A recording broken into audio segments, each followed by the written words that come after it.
Little Nightmares is a series that so many of us love for its spooky, atmospheric horror. But for its third chapter, the rules have changed. We have a new developer, and for the first time, you're not really alone. The game is built from the ground up for co-op. So, do these changes create a nightmare worth having? Or did the series lose what made it so special? Let's figure out if you should play or pass on Little Nightmares 3. This time, we're following two new kids, Lo and Alone, as they try to escape from the nowhere. Their journey takes them through a cluster of twisted locations called the Spiral, and it's all being guided by a new team. Supermassive Games, the folks behind narrative horror like Until Dawn, has taken over from Tarsier Studios. The classic wordless storytelling is still here, but the feeling is different. That hopeless, isolated feeling from the first two games is swapped out for a story about working together. Lo has his bow and Alone has her wrench, and they have to rely on each other to get through it. The story feels a little more straightforward, maybe even a bit safer. It does a good job of keeping the series' eerie mood, but if you're looking for those huge, mind-blowing lore drops from Little Nightmares 2, you might feel like something's missing. The biggest deal here is, of course, co-op. The whole game was designed as a two-player experience. Now, you can play solo with an AI partner, but it's pretty clear the game wants you to play with another person online. And I say online for a reason, because in a pretty baffling move, there's no couch co-op.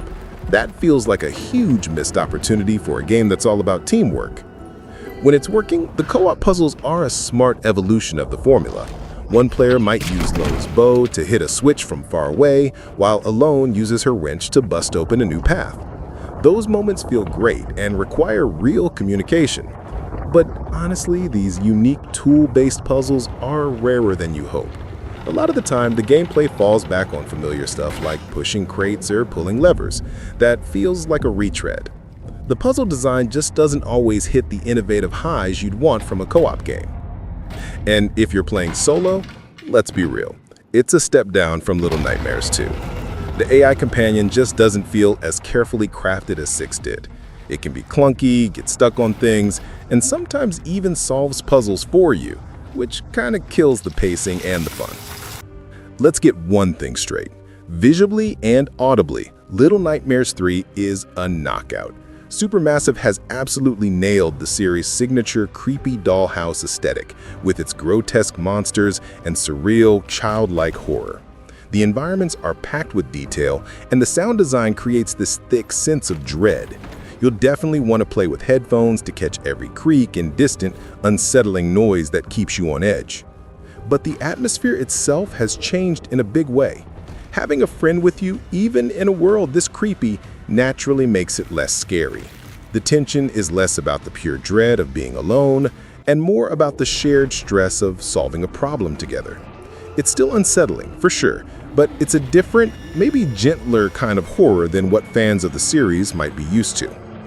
So, with a new developer and a huge focus on co-op, is Little Nightmares 3 a play or a pass? This game really feels like it has a split identity. On one hand, Supermassive did a great job preserving the iconic art style and delivering a solid, atmospheric co-op adventure. The world is beautifully grim, and some of the later chapters have really imaginative moments where you can see the co-op idea starting to shine.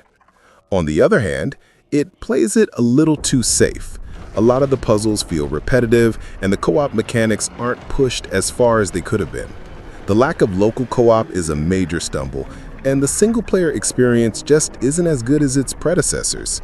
It often feels more like a really good cover band than a bold new album. So here's how it breaks down. If you're specifically looking for a unique, atmospheric online co-op horror game to play with a friend, Little Nightmares 3 is a play. However, if you're a longtime fan who really loves the crushing loneliness and tight single-player design of the first two games, this is probably a pass.